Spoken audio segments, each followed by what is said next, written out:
I love you, Allah. When we die, our soul departs from our body. And the soul goes on a journey that has many stages to it. And for the beginning of this khutbah, I want to focus on one stage of the journey of this soul. And that is when the soul descends into the grave to be reunited with our bodies. And when the soul is coming down, it witnesses the janazah, the funeral. And your body is laying there on the ground, wrapped up, getting ready to be buried. And you're descending and you're seeing this, and you're hearing it, you're experiencing it. And when the people then take your body and place it in the grave, your soul descends in there, into the grave, to be reunited with your body. And then your loved ones, your friends who were there at your janazah, they will start shoveling dirt, start picking up dirt with their hands and placing it in the grave, throwing it on top of you, and you will feel it fall on top of you. And they will do this until you are completely covered up.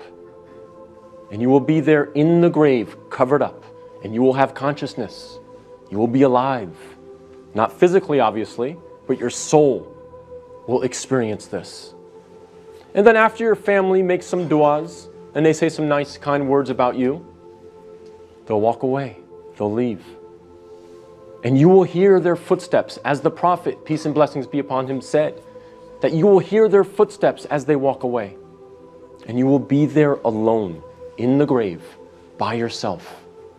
Darkness, silence. What happens at that point? Two angels come to you, Munkar and Nakir. And they ask you three questions. Perhaps the most important questions you will ever be asked, and the three most important questions you will ever answer. And those questions are, what is your deen? Translated as, what is your way of life or your religion? Who is your prophet? And who is your Lord? Not necessarily in that order, but those are the three questions.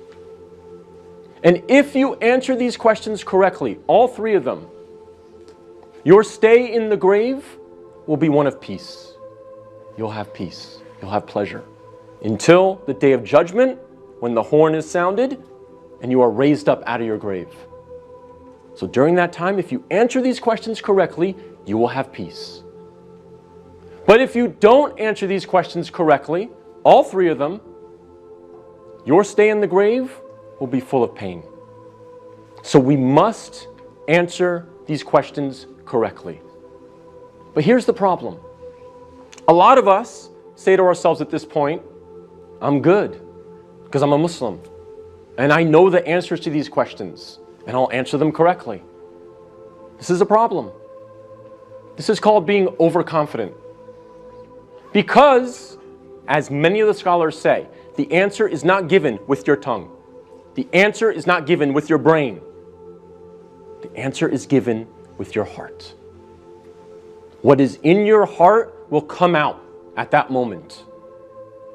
And so if you lived your life not praying, not striving to implement Islam, not striving to understand the Quran to the best of your ability, if you spent your life not really striving to be a Muslim, a true Muslim, trying to practice, then Islam really was not in your heart. So we have to make sure that we're striving, again, to the best of our ability. I'm not asking for perfection.